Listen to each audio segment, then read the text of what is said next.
Bonjour à tous, cette semaine on est chez Kia Bullmann à Zaventem et ils ont l'honneur de nous prêter une Kia EV9 pour qu'on puisse en faire ce tour. Alors ici on est en Belgique. En Belgique on a deux versions de la Kia EV9, on a la Hertz et la GT Line. Ici on a la GT Line. Les deux versions on peut les avoir en 2 roues motrices ou en 4 roues motrices, avec un moteur de 204 chevaux ou l'autre de 385 chevaux, avec la même batterie, 99,8 kWh. Sinon, pour nous français, elle existe aussi, mais en 3 versions. On a la version EV9 qu'on va trouver en 2 ou 4 roues motrices avec les mêmes moteurs.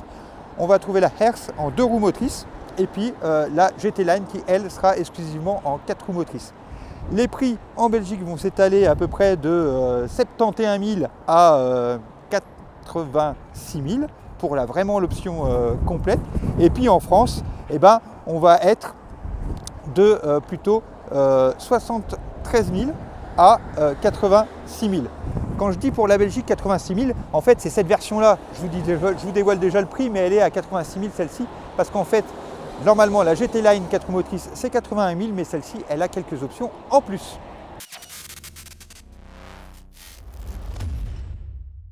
Et surtout les amis, mettez un pouce bleu, abonnez-vous, mettez un commentaire, c'est super important pour la chaîne. Merci beaucoup. Alors comme d'habitude, on va faire un petit tour extérieur, intérieur de l'infodivertissement de cette Kia EV9. Et franchement, pour le peu que j'ai conduit là pour venir jusqu'ici, elle m'a un peu impressionné. Alors on va commencer tout de suite par faire un petit tour extérieur de cette Kia EV9 GT Line, qui est donc la version la plus équipée qu'on peut avoir sur le modèle. Alors on va faire un petit tour extérieur de la voiture. Alors déjà c'est un gros bébé, hein. On est sur 5 mètres de long, sur presque 2 mètres de large, pour 1,80 m presque de haut. On est à 1,78 m de haut et 1,98 m pour la largeur exactement. Alors du coup ça nous fait un beau bébé, mais franchement quand je la voyais sur les photos etc, j'avais l'impression que ça serait beaucoup plus cubique, et finalement il y a plein de petites lignes sur la carrosserie comme on le verra, et des petits arrondis et des petites lignes qui sont vachement intéressantes. On le verra aussi sur le côté. Alors là on est sur la version GT Line, et la version GT Line a un pare-choc un tout petit peu différent des autres. On est en full LED au niveau des optiques, qui sont d'ailleurs très jolies, hein, avec ces petits carrés. Et puis on a, au final on est sur l'électrique, donc on n'a rien, on a une face plane sur le devant. Par contre on a une petite caméra, le grand capteur qui est vraiment très grand en plus, hein. Et puis ici on a des ouvertures, hein, qui sont pour la pompe à chaleur comme souvent. On a le nouveau logo qui maintenant est acquis de Kia, donc il est assez joli, assez esthétique. Et puis cet avant avec cette petite ligne qui, au final, cette petite ligne lui donne un petit sourire, hein, sur l'avant. Bon, on va passer rapidement sur le côté avec ces roues énormes, hein. Et j'aime bien aussi ces jantes qui sont assez jolies, hein, en biton comme ça, avec l'intérieur noir et plein. C'est vraiment très joli. Et ça renforce sa stature de baroudeur, alors que c'est pas un baroudeur au final, même s'il en a quelques attributs qu'on verra à l'intérieur. Il a ses garde-boue ici. On a des très grands rétroviseurs. Alors des très grands rétroviseurs, c'est super utile. On va le voir surtout par rapport à ce gabarit. À savoir que sur la voiture, il existe aussi, on peut avoir en option pour 1 500 € des caméras à la place des rétroviseurs. Donc fatalement, ça ajoute 2 écrans à l'intérieur pour pouvoir les regarder. Mais honnêtement, avec ces grands rétroviseurs-là, on n'a aucun problème de visibilité, comme on le verra quand on sera à l'intérieur. Sur le côté, comme je vous disais, au final, elle est vraiment galbée, hein. Il y a vraiment un galbe qui se fait, donc elle est vraiment pas si cubique que ça, malgré son aspect comme ça. On a, ah oui, en empattement, entre les deux roues, on a plus de 3 mètres, enfin je crois même qu'on a 3 mètres exactement, ce qui fait que sur ces 5 mètres de longueur, c'est vraiment important et ça va nous donner une grande habitabilité. Rappelons-le, la voiture, elle a 6 ou 7 places. Je dirais même plutôt 7 ou 6 places, parce que bien souvent, il y a beaucoup plus de versions avec les 7 places, et ça sera seulement sur le très très haut de gamme qu'on retrouvera la 6 places. Alors, on a les poignées affleurantes qui rentrent, hein. Ça devient commun comme sur le V6, et c'est sûrement ce qu'on retrouvera sur toute la gamme plus tard, comme le V3 qui arrivera plus tard dans l'année. La hauteur, comme je vous l'ai dit, on est ici à 1,78 m, donc finalement ici on est quasi à 1,80 m avec ces petites barres. L'arrière, On note aussi, hein, il y a une chose que je ne vais pas parler, mais regardez ces surfaces vitrées, elles sont vraiment très importantes. Et du coup, on est vraiment sur un peu un effet Range Rover. On a des surfaces vitrées qui sont vraiment très très grandes, avec des grandes vitres qui vont donner beaucoup de visibilité et beaucoup d'espace à l'intérieur. D'ailleurs, même la lunette arrière ici, hein, rappelons-le, on a 2 sièges ici à l'arrière. La lunette est assez grande, parfois c'est tout petit et ça donne peu d'espace. Ici, on va le voir, même en ayant les 2 sièges à l'arrière, on garde encore un petit peu d'espace de coffre et ça c'est intéressant.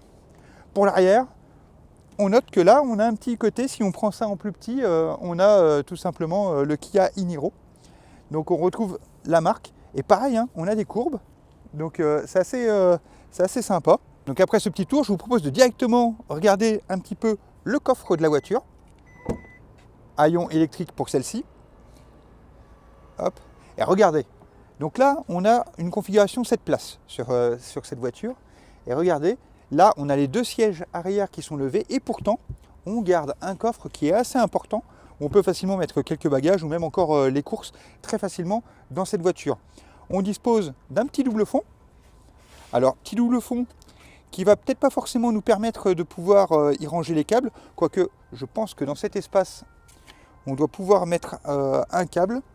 Mais par contre, ce qui est intéressant, c'est qu'il y a un front qui est à l'avant. Donc ça va pouvoir nous permettre de pouvoir mettre les câbles à l'avant. Et en plus, on a plusieurs façons de l'ouvrir assez facilement. Vous allez voir, c'est plutôt intéressant. Je crois qu'on a même 90 litres à l'avant.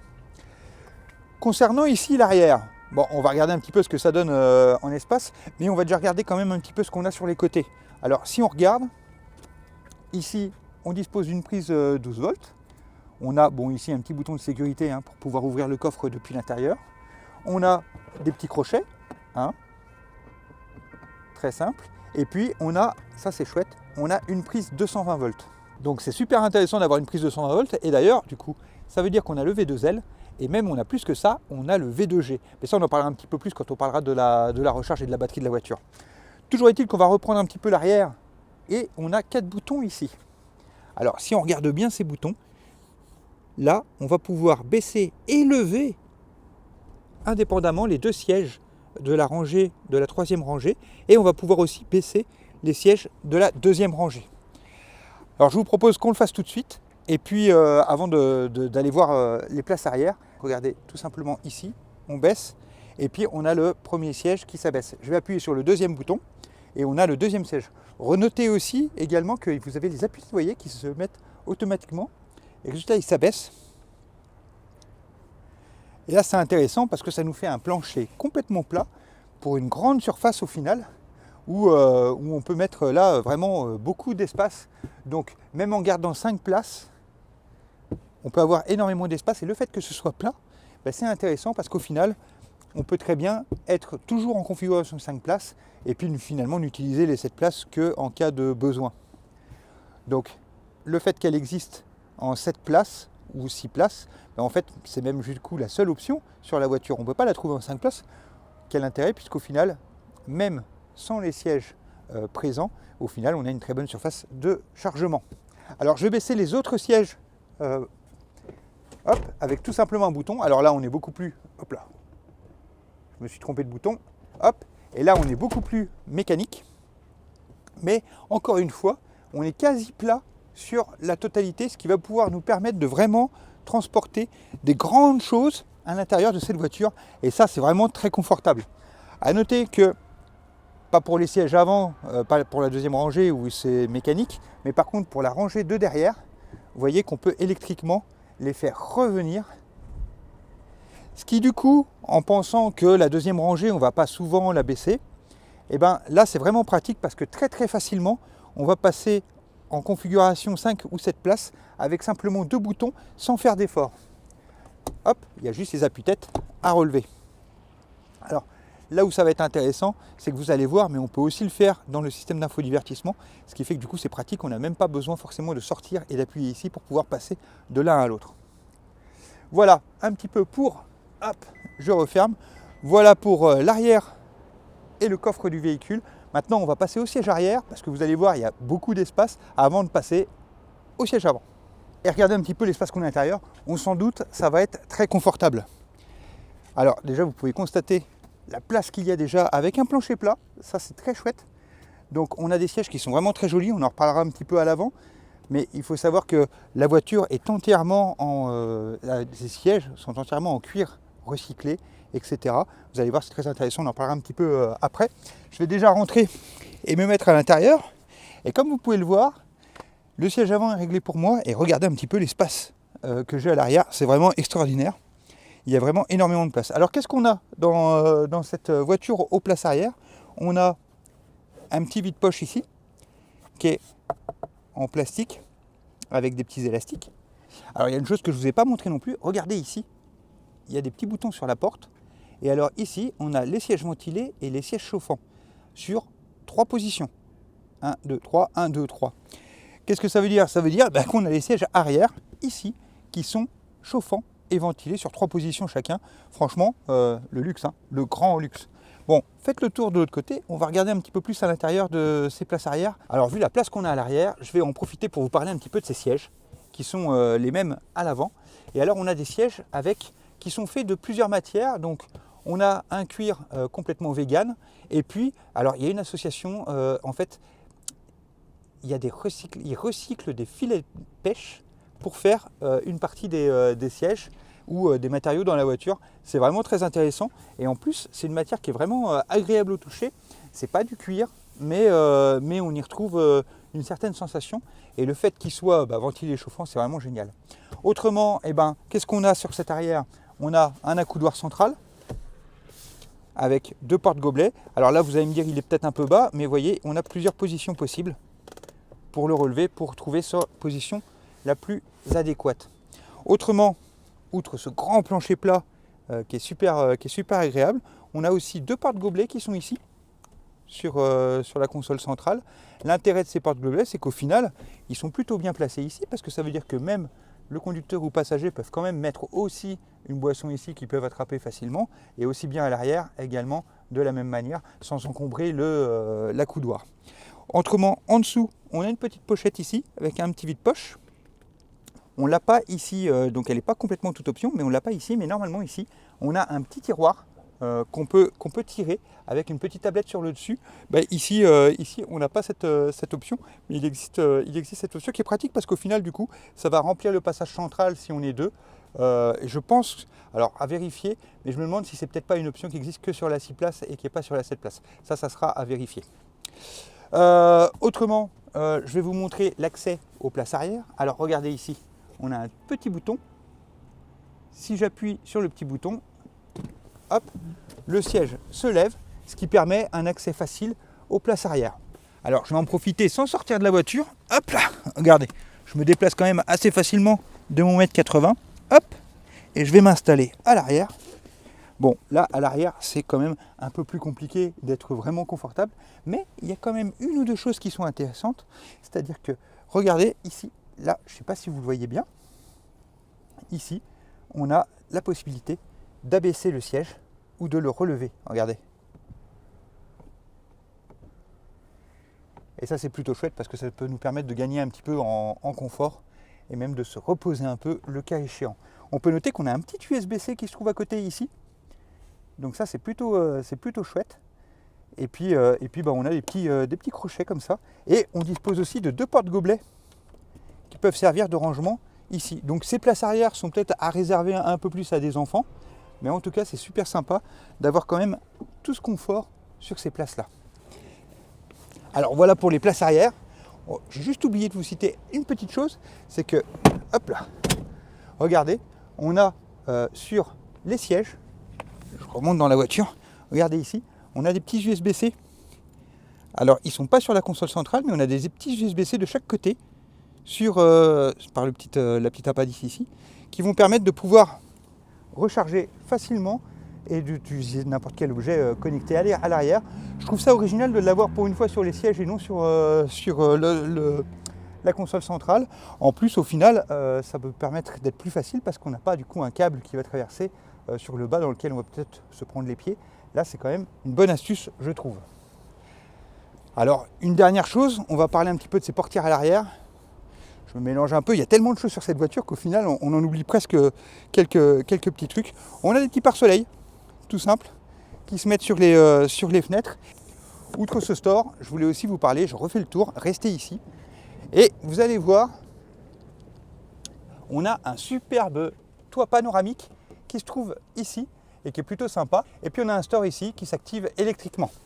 Alors, je remonte encore à l'arrière parce que j'ai encore oublié aussi une petite chose. Regardez ici, outre les petites buses d'aération qu'on a sur le toit, on a un petit panneau ici qui nous permet d'avoir une ventilation qui se règle pour l'arrière.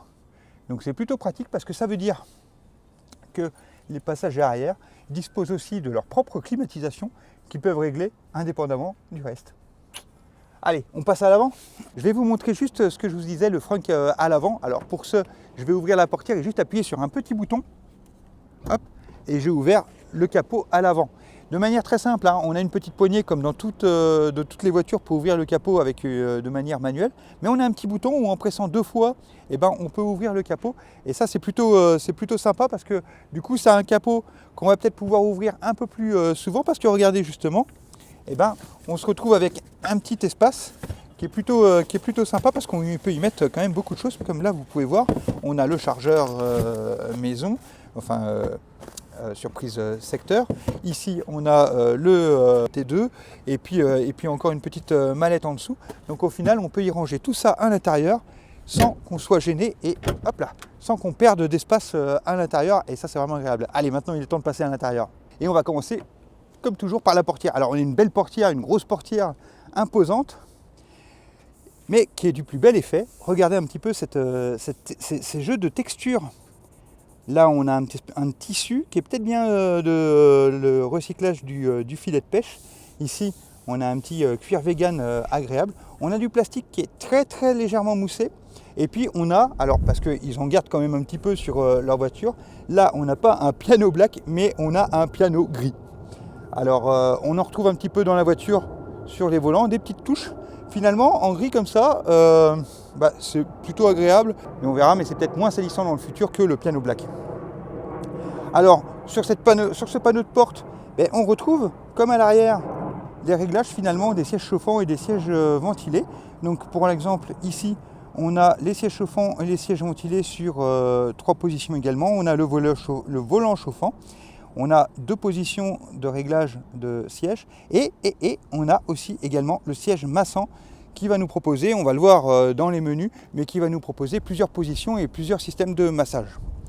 Sur le reste de la portière, assez classique, hein, on a les lève-vitres, la fermeture centralisée et puis les réglages des rétroviseurs. Rétroviseurs que je vous rappelle sont assez imposants et très agréables. On a sur la partie basse un petit vide-poche où on peut aussi y glisser une petite bouteille. Et on a un système sono qui est vraiment super intéressant de Meridian, qui a vraiment une très très bonne qualité sonore. Voilà. Concernant l'intérieur du véhicule, on se retrouve avec ces merveilleux sièges comme toujours, qui ont beaucoup de réglages ici. Et on a même un petit repose-cuisse ici, qui peut se lever ou se mettre en position comme on veut. Pour le reste, on peut voir encore beaucoup de matériaux recyclés, etc. qu'on peut retrouver un peu partout.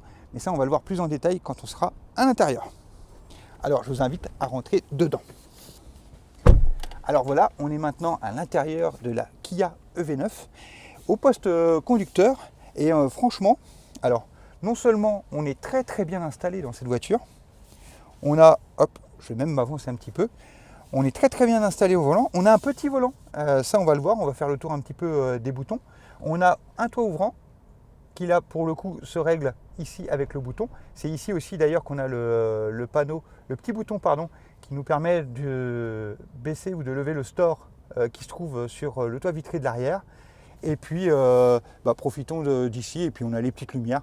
On n'a pas grand chose finalement, le SOS comme d'habitude. Alors le store ici, on en a aussi un ici, hop. Celui-ci par contre, il est manuel pour l'avant. Au final, c'est pas gênant puisqu'on est juste à côté, donc c'est facile de pouvoir le tirer ou de le retirer. On va parler un petit peu de cet intérieur. Alors, on va faire le poste de conduite en premier, donc je vous invite à venir. Alors concernant le poste de conduite, on peut noter qu'on a un tout petit volant, mais qui est vraiment agréable. Alors regardez par contre, on voit qu'on a des petites, hop là, ici comme ça, on voit qu'on a des petites traces de plastique. Donc cette partie-là, contrairement au reste du véhicule, se raye assez facilement. Il faut faire attention. Qu'est-ce qu'on a sur ce volant? Puisqu'il est ici devant nous, on a sur le côté, hop là, ici, tout ce qui est aide à la conduite, et puis les menus à l'intérieur. Et de l'autre côté, on a plutôt tout ce qui concerne l'infodivertissement avec le téléphone, la touche où on peut faire des paramètres de son choix, une touche programmable, qui est souvent le cas sur les Kia et les Hyundai. Et puis ici, le traitement du volume et les sélections de la radio. On a deux autres boutons sur ce volant qui sont ici le Drive Mode et le Terrain Mode. Alors on verra, le Drive Mode, tout simplement, on a l'éco, le normal, le sport et un mode qu'on peut paramétrer soi-même. Et puis sur le Terrain Mode, on va avoir la neige, sable ou un terrain un peu difficile. Autrement, ici, hop là, sur le côté, on a plusieurs boutons aussi. Alors celui-ci pour ouvrir la trappe à essence, parce que la trappe à essence, qu'est-ce que je suis con, la trappe électrique, elle s'ouvre électriquement. Et puis ici, on a pour le frunk à l'avant, d'ailleurs on n'a pas été jeter un œil, on ira jeter un œil.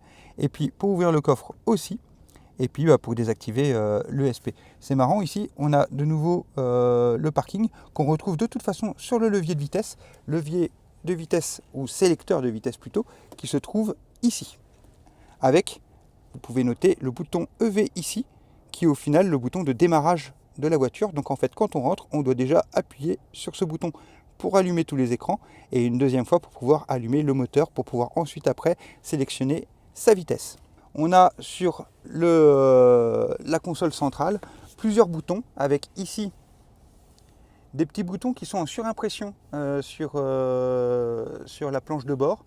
Alors c'est assez marrant, si on passe son doigt comme ça, on ne les active pas. Pour les activer, il faut vraiment faire une pression, et vous allez voir, c'est assez rapide et c'est assez facile. Ici, sinon, en dessous, on a le bouton volume qui est assez mignon. Au final, on n'a pas beaucoup de boutons sur cette voiture.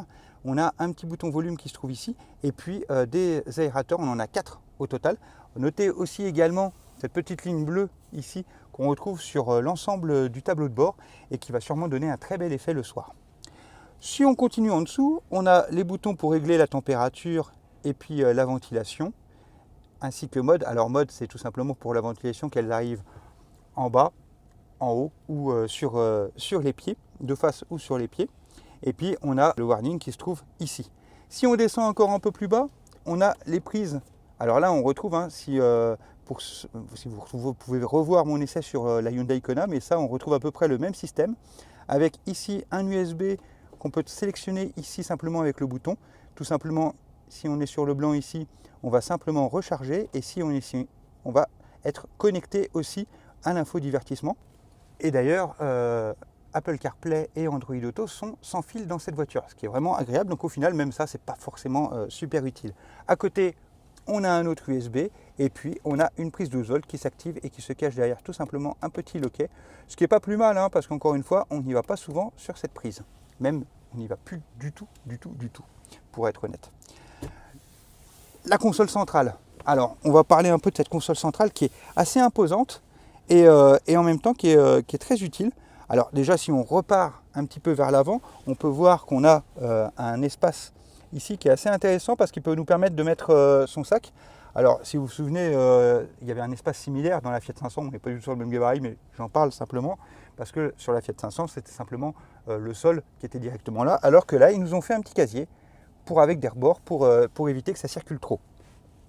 Autrement, sur cette console centrale ici, on retrouve un petit vide où on retrouve des porte-gobelets qui s'activent ou qui se rangent tout simplement. Ça, on a aussi ça sur les Hyundai Kona. Et puis ici, on a quelques boutons avec le auto hold. Ici, bon, alors c'est là où on a un petit côté baroudeur. C'est un terrain pentu, on active ce bouton-là et la voiture descendra de manière très très doucement à 3-4 km/h et freinera automatiquement, ce qui va éviter qu'on perde le contrôle et qu'elle parte toute seule. À côté, on a les caméras de recul. Les caméras recul et 360. Ça, on verra quand on regardera dans l'infodivertissement. Et puis à côté, on a pour activer ou désactiver les angles morts. Si on continue en dessous, on a le chargeur induction qui se glisse, regardez, sous l'accoudoir. Ce qui est plutôt sympa parce qu'au final, si on pose son téléphone, et ben, encore une fois, moi j'aime bien ce genre de voiture où on peut oublier son téléphone en fait. Et là, eh ben, on peut le poser ici et puis on ne peut ne plus le voir. À côté, on a une petite clé, donc j'imagine que si on n'a plus de, ou presque plus de batterie de pile sur sa clé, on peut la poser là pour le contact. Et en dessous de l'accoudoir, on a un petit vide-poche pour pouvoir ranger 2-3 trucs. Au final, niveau rangement, c'est vraiment pratique. Alors concernant l'espace du tableau de bord, on a aussi une boîte à gants qui est grande hein, finalement, parce que regardez un petit peu la cinématique où elle s'ouvre un petit peu de cette manière-là. Et du coup, on peut y mettre quand même pas mal de choses. Elle est un peu feutrée à l'intérieur. Bon, honnêtement, je ne sais pas si on l'utilisera beaucoup parce qu'une fois qu'on est assis sur le siège passager, on n'a quand même pas énormément de place vu qu'elle s'ouvre de manière assez profonde. Donc je pense qu'on y va un peu, mais on n'y va pas trop. Alors vous voyez aussi, moi je vais pas parler de ces petits repose-têtes là, les appuis-têtes, qui sont assez sympas parce qu'ils sont vraiment ventilés et ils sont troués et en fait c'est vraiment un tissu. Ça je trouve ça sympa parce que souvent on va transpirer un peu, on va être pas mal à l'aise. Là, eh ben, on aura de l'air qui circule à l'intérieur, surtout qu'en plus avec tous ces systèmes de clim qui circulent à l'intérieur, comme vous allez le voir dans la faux divertissement, ben, c'est plutôt agréable de pouvoir être bien ouvert et bien respirer. Alors il y a une chose, je ne vous ai pas parlé sur le volant, c'est que ben, j'ai l'habitude, moi, et c'est quelque chose que j'aime beaucoup, c'est qu'on a des petites palettes sur le volant ici. Donc exactement comme chez Hyundai et sur le Kia e-Niro également. Donc qu'est-ce qu'elles permettent ces petites palettes au volant? Je vais vous le redire, mais moi c'est quelque chose que j'aime tellement, que j'aime beaucoup en parler et c'est quelque chose qui me manque beaucoup sur ma MG4 actuelle. Donc on a la régénération et plusieurs niveaux de régénération qui se trouvent sur ces petites palettes. Donc on a exactement 4 niveaux, c'est-à-dire qu'on va pouvoir rajouter ou enlever de la régénération à la volée facilement. Donc du coup, ça va nous permettre de pouvoir jongler sur la route et de pouvoir adapter pas notre vitesse, mais notre récupération d'énergie. Et ça, je trouve que c'est plutôt intéressant. Le quatrième niveau, au niveau de ces palettes, c'est tout simplement le fait qu'on a une e-pédale. Et là, c'est une petite nouveauté que je vois pour la première fois chez Kia ou chez Hyundai avec ces petites palettes, c'est qu'ici, ils ont rajouté l'e-pédale. Et donc quand on est sur le quatrième, non seulement ce quatrième niveau nous permet, si on reste appuyé dessus, de pouvoir arriver à arrêter la voiture comme on le souhaite, mais en plus ici, on active une e-pédale et donc là, du coup, on joue vraiment avec l'e-pédale, ce qui fait que finalement, dans cette voiture, on a tous les modes de conduite électrique possibles. On a l'e-pédale, on a la régénération à la volée avec les palettes. Donc finalement, cette voiture, elle a vraiment un grand confort au niveau de la voiture. Et au final, cette voiture, elle a vraiment un grand confort de conduite. Et ça, c'est vraiment chouette. Une dernière chose sur laquelle je voulais venir avant qu'on arrive sur les infodivertissements et les menus de la voiture, c'est le rétroviseur intérieur. Et ce rétroviseur intérieur, eh ben, en fait, hop, c'est une caméra. Donc, c'est très pratique parce qu'au final, on va pouvoir voir très facilement derrière avec un angle beaucoup plus grand que d'habitude. Et en plus, du coup, on n'a pas les sièges arrière. Regardez, si je vous le refais, vous voyez, ici, on voit très bien toutes les rangées de sièges, tous les appuis-têtes, et qui peuvent nous gêner un peu dans la visibilité, surtout sur ce grand gabarit. Et en fait, en appuyant simplement sur le petit bouton, je passe à la caméra. Et alors là, j'ai plus rien qui me gêne et j'ai même un très grand angle de vision qui va vraiment pouvoir me permettre de voir toute la route derrière. Et ça, c'est vraiment agréable. Alors, il est temps de passer un petit peu à ces écrans, parce que ces écrans, finalement, là, on en a 3. On a un grand espace et une espèce de grande tablette qui, en fait, est séparée en 3 éléments. On a un premier écran qui va être ici pour tout ce qui est information de conduite, comme d'habitude. Et là, la nouveauté, c'est qu'on a un tout petit écran ici, qui, en fait, est simplement tous les paramètres de la clim, et puis à côté, l'écran de divertissement. Du coup, on va s'attarder sur l'écran de conduite maintenant, sur lequel je vais vous montrer 2-3 trucs. Mais c'est assez rapide parce qu'au final, on n'a pas beaucoup de choses qu'on peut faire varier à l'intérieur. Et puis, c'est pas plus mal parce qu'au final, l'écran de faux divertissement à côté est vraiment très agréable. Et puis, Malgré la multiplicité des écrans, moi j'aime bien au final pouvoir jouer avec beaucoup de paramètres. C'est pas forcément très utile puisque finalement ce qu'on a besoin c'est des informations principales. Et ici on a les informations principales. Donc je vous ramène avec moi pour voir un petit peu ces états. Et donc sur cet écran dont je vous parlais ici, on se retrouve avec les kilomètres heure et puis l'autonomie sur le côté. Et puis en fait avec les petits boutons ici, c'est là qu'on va pouvoir voir 2-3. Donc on a pour les lignes assist, ici on a les infos du trajet actuel, et puis là normalement on peut avoir les informations des itinéraires qu'on aura planifiés sur le GPS. Et hormis ces éléments-là, on n'a pas grand-chose de plus, bon à part ici où on peut aller voir un petit peu la pression des pneus. Alors pression des pneus qui est plutôt intéressant parce qu'on a un autre niveau ici, et là on peut voir, vous voyez, on a sur chaque roue de la puissance, et c'est intéressant parce qu'avec ce petit mode, on peut voir si on est en 2 ou 4 roues motrices, et vous allez voir que j'ai remarqué qu'en mode sport, on était en 4 roues motrices, mais par contre en mode normal ou éco, on n'était qu'en propulsion. Alors, je reviens sur... hop là. Alors, du coup, je remonte sur les infos. Et là, on a le trajet actuel. Et moi, c'est vraiment ce petit écran qui m'intéresse et que j'aime beaucoup. C'est pouvoir voir le nombre de kilomètres que je fais, la durée et puis surtout ma consommation. À côté, on a un deuxième petit écran. Et ce petit écran, regardez, si je suis en position de conduite, hop, mais au final, ce petit écran, j'ai beaucoup plus de mal à le lire. Et en fait, c'est tout ce qui concerne la clim. Alors, vous allez me dire, c'est un peu embêtant. Effectivement, on ne peut pas beaucoup le voir quand on est au volant. Mais d'un autre côté, ici, on a un petit plus. Hop, et en fait, ça nous ouvre la fenêtre à côté avec l'ensemble des réglages qu'on a déjà sur le panneau d'à côté.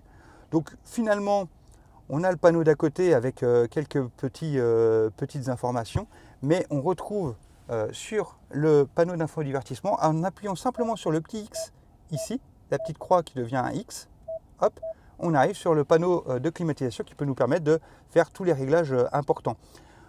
Du coup, on va s'attarder 2 secondes, comme ça on l'aura fait. Mais sur ce panneau de réglage de la clim, vous voyez qu'ici on a front, mais qu'on a aussi rear, ce qui fait qu'on peut régler l'arrière aussi depuis le panneau central. Le petit panneau que je vous ai montré qui se trouvait au-dessus des sièges passagers à l'arrière.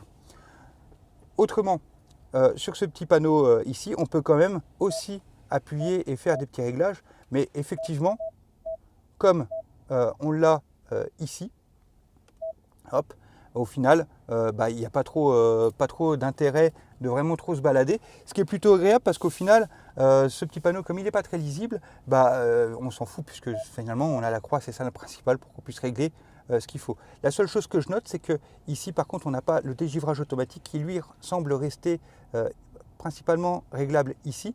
Mais encore une fois, c'est pas trop grave parce qu'il se trouve en bout d'écran. Donc au final, c'est pas très gênant parce que quand je suis en position de conduite, finalement, si j'appuie sur le petit plus ou croix, je passe à la clim. Et puis en dessous, c'est les 2 boutons qui vont vraiment m'intéresser pour pouvoir contrôler le dégivrage avant-arrière, ce qu'on ne retrouve pas sur le panneau de commande.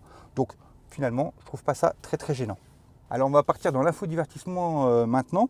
Mais avant, je vais juste vous montrer les caméras arrière. Donc je vais revenir en appuyant sur le petit bouton ici. Hop, et donc il nous donne le panel des caméras. Alors je dis caméra arrière, mais au final c'est caméra 360 parce qu'on a une belle vue, et notamment ici on a cette vue où on voit très bien notre véhicule et tout ce qui l'entoure.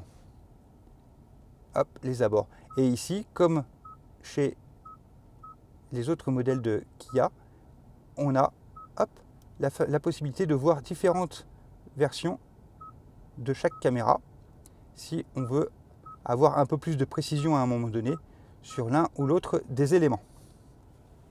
Hop, je reviens en arrière. Voilà, maintenant on va passer vraiment à l'infodivertissement et on va regarder un petit peu ce qu'on a dans cet écran. Alors, c'est une toute nouvelle interface qu'on a sur ce Kia EV9, mais même si c'est une nouvelle interface, au final, on se retrouve quand même avec pas mal d'éléments qu'on peut retrouver. Donc en fait, on n'est pas dépaysé par rapport au menu de d'habitude. On a un petit écran central avec des widgets qu'on peut bouger et déplacer. Et puis, on a un menu qui se trouve que je trouve personnellement très simple. Regardez, donc on a le téléphone, la projection du téléphone, le menu vocal, les sièges. Alors, je vais aller sur les sièges. Et là, je trouve ça sympa parce que regardez, on a le chauffage ventilation siège de la deuxième rangée. Ça veut dire qu'en fait, grâce à ce menu, je peux contrôler le chauffage ou la ventilation des sièges arrière, droit et gauche. Ça, c'est vraiment sympa parce qu'au final, depuis mon poste de conduite, je peux régler ces sièges. Et j'ai même encore mieux que ça, c'est qu'ici, c'est ce que je vous disais, regardez, j'ai le bouton ici où je peux lever ou abaisser les sièges de la dernière rangée. Et ça, c'est vraiment chouette parce que en fait, depuis mon siège conducteur, je peux très bien baisser mes petits sièges arrière sans avoir à aller dans le coffre et appuyer dessus. Alors, vous allez me dire, c'est sympa, oui, c'est vrai que de toute façon, si j'ai quelque chose à mettre dans le coffre, je vais devoir y aller, donc j'aurais pu les baisser en étant à l'arrière. Mais c'est quand même plutôt sympa de pouvoir se dire qu'on peut les baisser ici très facilement. Ensuite, bon, on a un mode lavage véhicule et puis les paramètres ici et ensuite différentes petites infos. Hop. Je reviens sur le menu. On ne va pas voir en détail le GPS ou la radio. Par contre, regardez, hop, ici, j'ai quand même, en abaissant l'écran par le haut, des petites options qu'on peut mettre. Un petit tableau de bord rapide pour pouvoir se balader assez facilement. Regardez aussi ici, on a un système de conversation passager arrière.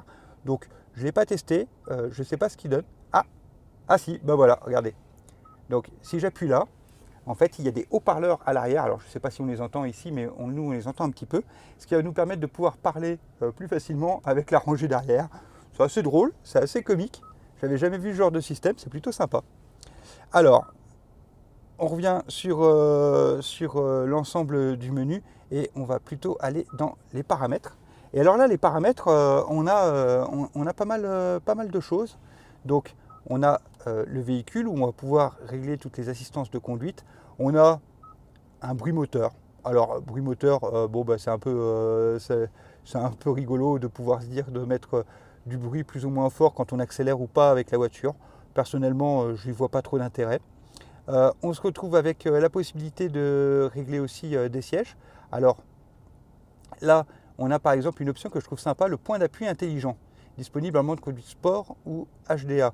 Alors ça, c'est rigolo, c'est-à-dire que quand on va passer en mode sport sur la voiture, et ben en fait le siège qui est aussi massant, et ben il va pouvoir réduire et nous envelopper beaucoup plus pour nous maintenir beaucoup plus. Donc c'est très rigolo de voir que les bourrelets de côté se resserrent contre nous et vont nous stabiliser encore plus. C'est rigolo, c'est sympathique. C'est une option, je ne sais pas si c'est un indispensable, non je pense pas, mais c'est plutôt rigolo.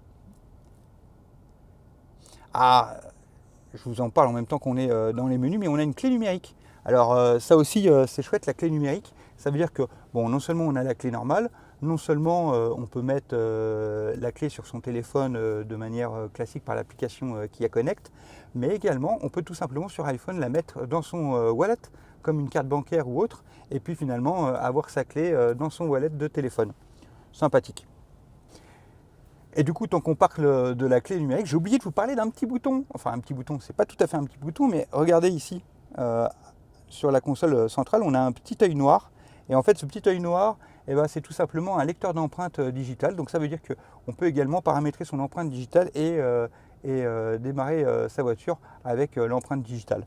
C'est peut-être même plus sympa que d'appuyer sur le bouton final. Donc on a aussi tout ce qui est VE. Alors dans le VE, on peut régler le conditionnement de la batterie. On peut faire aussi régler la régénération intelligente quand on est sur l'e-pédale pour pouvoir gérer plus ou moins fort. Et alors on a un plug and charge. Alors plug and charge, là c'est si on a un abonnement plug and charge ou qu'on va sur une borne dédiée plug and charge, en fait on peut, si on a rentré nos informations, on peut directement dépluguer le connecteur et venir le plugger dans la voiture. Et au final ça marchera tout de suite et le paiement se fera de manière automatique. Comme ça, il n'y a pas besoin de sortir son application et de chipoter avec. Bon voilà, c'est un partenariat qui existe avec Kia. Autrement, la navigation, l'audio. Alors l'audio, c'est rigolo, vous voyez, on peut retrouver encore le bruit de moteur qu'on peut régler, qu'on peut régler ici. Et puis voilà, donc connexion, reconnaissance vocale, disposition. Alors dans les dispositions, au final, quand on regarde, il n'y a pas énormément de choses qui changent, hein. On a un type de thème, mais en fait c'est selon les modes de conduite et ça change simplement un petit peu la couleur ou la forme des compteurs, mais ça ne change pas énormément de choses. Donc en fait, il n'y a pas énormément de choses qu'on peut paramétrer au niveau de l'interface, je trouve, pour comparer à d'autres. Mais encore une fois, ce n'est pas forcément un point négatif pour ma part.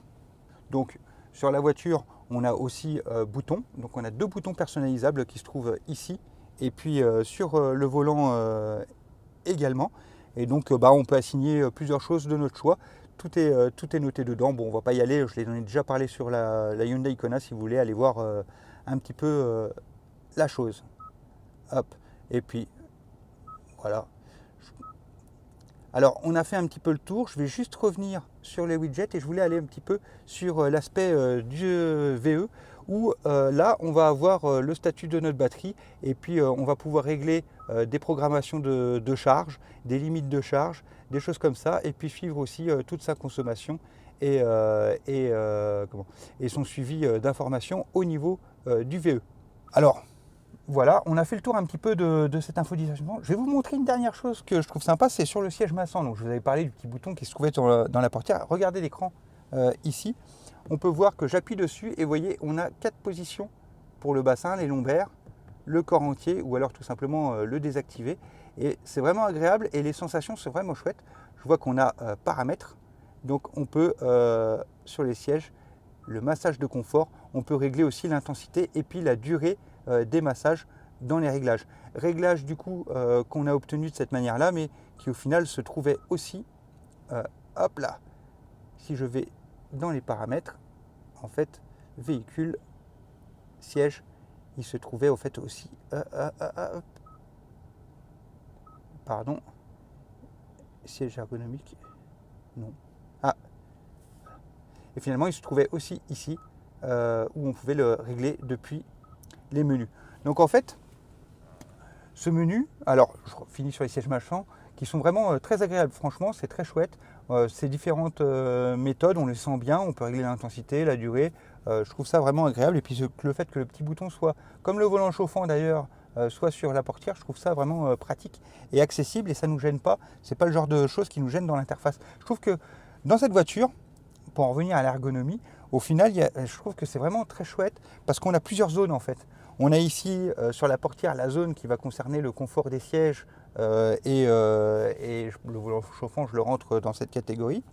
Et puis on a l'infodivertissement où c'est aussi très clair et très net, on a la réglage, etc. On a la climatisation qui se fait très simplement, même si cet écran pas très pratique, au final ce qui va beaucoup nous intéresser, c'est surtout les 3 petits boutons de la rangée d'à côté.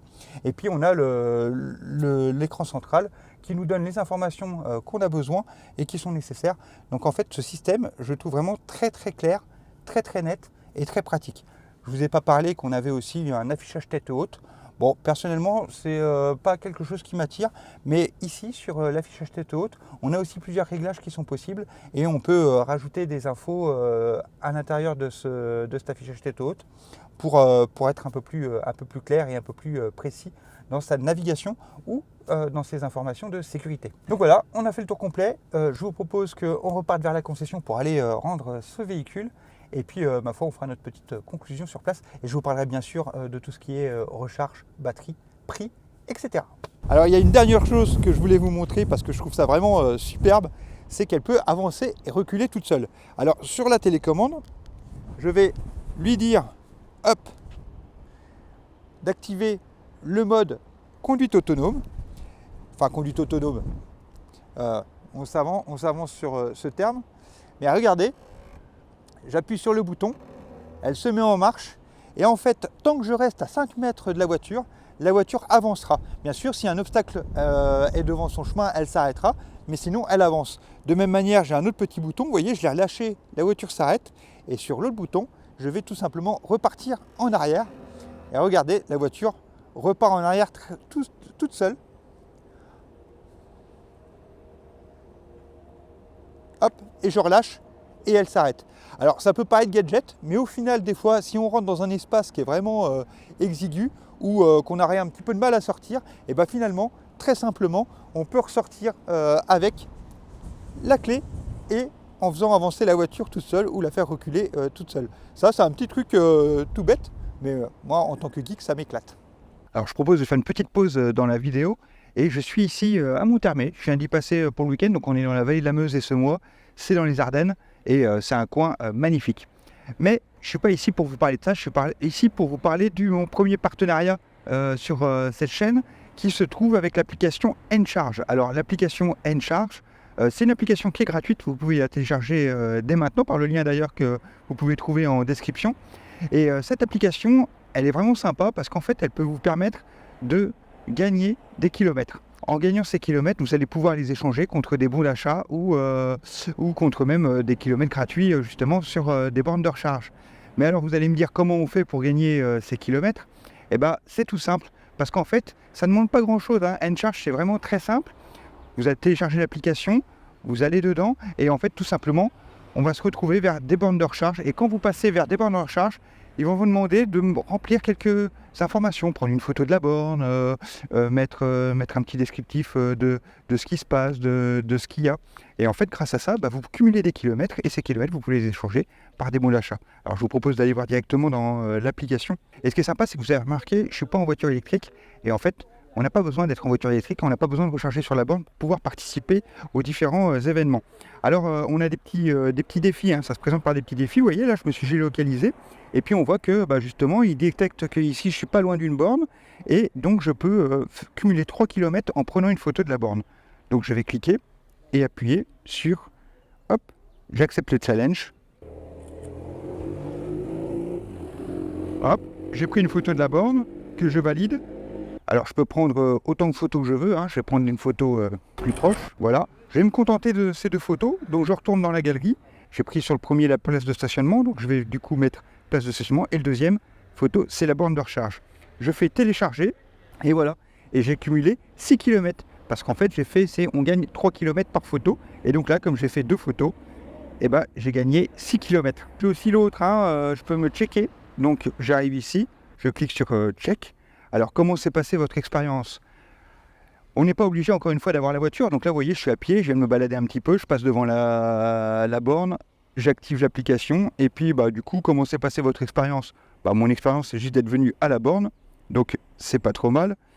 Prendre les photos, vous voyez, je peux encore prendre des photos si je veux. Et là, pour le coup, j'ai gagné 15 étoiles. C'était pas un défi, là, c'était simplement pour gagner des étoiles. Alors, vous voyez, là, on est dans l'application. Et donc du coup, on a les défis qui sont inscrits. Ensuite, on peut cumuler des kilomètres et des étoiles. Donc on a des challenges qu'on peut remplir. Là par exemple, vous voyez, j'ai un challenge que j'ai accompli en réalisant le collectionneur. Alors on n'est pas forcément non plus obligé d'aller vers les bornes. On peut aussi cumuler des kilomètres tout simplement en faisant des achats en ligne. Donc on peut par exemple chez AliExpress, comme vous le voyez ici, chez Booking, eBay, on peut gagner 1 km par 3 € dépensés sur le site. C'est toujours sympa, ça permet de gagner des kilomètres en plus. Et puis sur l'onglet cadeau, c'est là qu'on peut échanger ces kilomètres. Donc là par exemple, vous voyez, je peux choisir Amazon et puis avoir un bon d'achat de 5 € en échangeant 60 km. Donc au final, c'est sympa, c'est pratique parce que c'est facile, c'est gratuit. Donc pourquoi pas le faire, hein. Tout ce qui est gratuit est sympa. Et puis ça ne demande pas beaucoup d'efforts, il faut être honnête. Si ça vous intéresse, téléchargez l'application et entrez le code électrison. Une fois que vous avez réalisé un challenge, vous gagnez 20 km en bonus.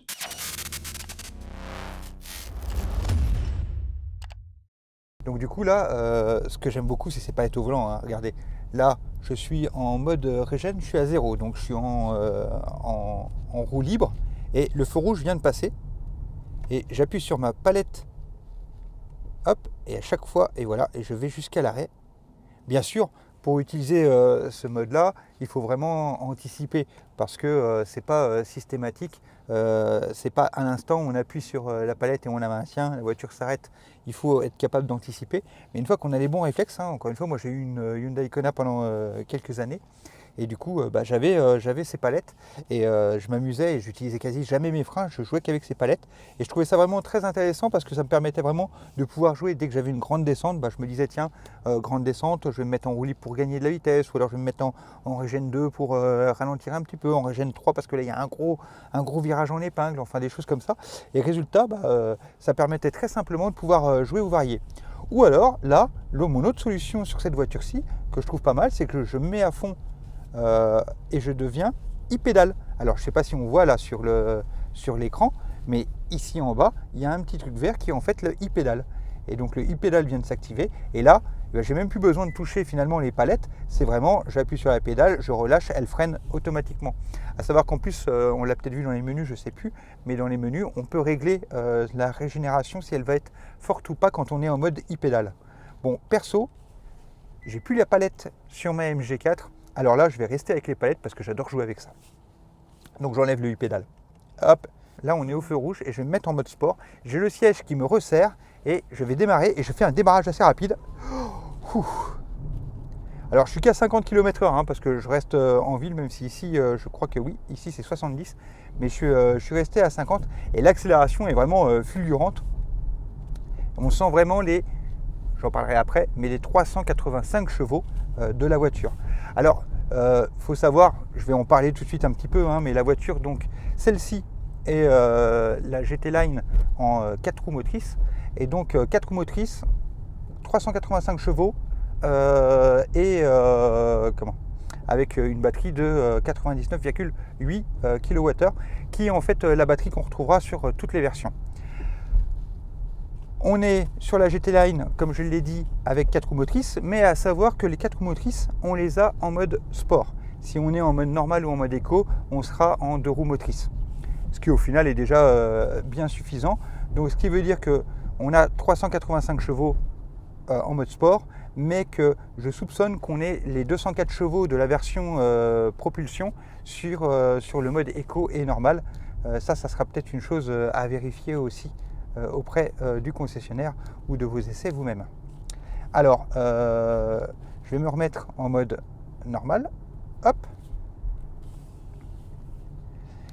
Qu'est-ce que je voulais vous parler d'autre? Je voulais vous parler du rétroviseur aussi. Regardez le rétroviseur caméra, chose que je trouve vraiment très très sympa. Donc ici, si je le mets en mode normal, du coup là je vois comme d'habitude, sauf que je suis vraiment embêté par tous ces sièges. Et là, paf, je le mets, j'ai la caméra à une vision beaucoup plus large et je vois vraiment très très bien les personnes qui me suivent. Donc ça, c'est vraiment agréable. Alors, je trouve aussi que la consommation, alors là encore une fois, je suis en ville, je me promène tranquillement, mais je trouve que la consommation, elle est plutôt quand même stable. Là, j'ai fait 5,6 km et ma consommation, c'est 5,7 kWh. Donc au final, je trouve ça plutôt bien sympathique. Parce que finalement, je trouve pas que la consommation soit si scandaleuse. Alors, je vais mettre ici et je vais faire un demi-tour. On va voir l'angle de braquage. Là, je me déporte un petit peu et je vais voir si j'arrive à tourner complètement. Regardez aussi une autre chose là. J'y prends, hop là, tant que j'y suis, regardez. Alors ça, c'est classique, on a ça sur les autres modèles, mais c'est toujours sympa d'avoir la caméra de côté qui se met dans le compteur central ici. Et si jamais je mettais l'autre côté, hop, ça serait de l'autre côté qu'on aurait la petite caméra.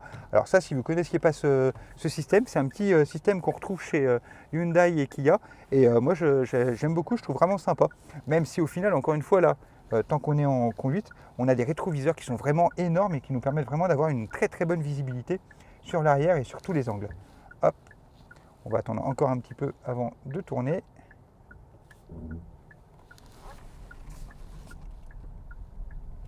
Regardez, je braque à fond. Hop. Et j'ai à peine mangé le trottoir, donc il m'a fallu en fait 3 voies pour faire un demi-tour complet. Par rapport au gabarit, je trouve pas ça scandaleux du tout. Alors on est quand même sur un très très gros gabarit et franchement, bizarrement, je me sens à l'aise. Moi, je suis pas très grosse voiture. J'aime bien le côté berline et alors surtout, j'aime pas beaucoup les SUV en temps normal. Mais très bizarrement, là, je crois qu'on est dans l'excès et du coup, en fait, je me sens à l'aise. Je me sens bien dans cette voiture. Je me sens confortable. Je me sens en sécurité. Et en même temps, je trouve qu'elle est tellement spacieuse et agréable à conduire. Elle se conduit mais vraiment d'une main. Et son gabarit, finalement, on le ressent que très très peu. Bon, on arrive à la concession. On va faire un petit peu la conclusion de tout ça.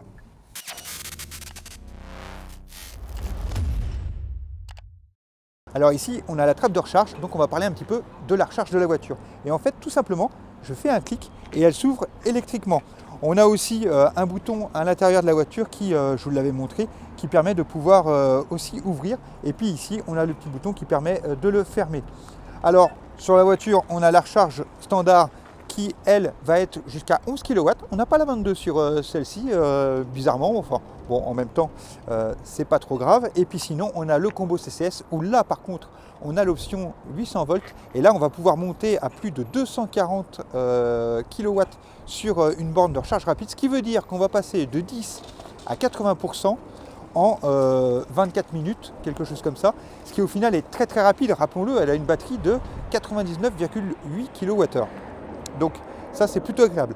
On peut noter aussi qu'elle a le V2L, bon ça commence à devenir commun, mais elle a le V2G aussi intégré. Alors le V2G, on ne retrouve pas encore ça très répandu dans nos maisons, mais en fait ça sera un petit boîtier qui se mettra sur notre maison et qui nous permettra en fait d'y connecter des batteries ou quelque chose pour pouvoir alimenter notre maison autrement que par le circuit traditionnel de l'électricité du réseau. Ce qui veut dire que celle-ci, on pourra la connecter à ce boîtier et en fait elle pourra servir à alimenter la maison. Et honnêtement, avec 99,8 kWh, il y a de quoi faire si jamais il y avait une vraie panne à un moment donné. Bref, ça c'est pas encore développé, mais celle-ci l'a déjà, donc elle est déjà dans le futur. Hop, et tout simplement les petits boutons. Donc on va faire une petite conclusion sur cette Kia EV9 que je vais ramener chez Kia Bullman qui nous l'avait gracieusement prêté. Du coup, quoi dire sur cette voiture?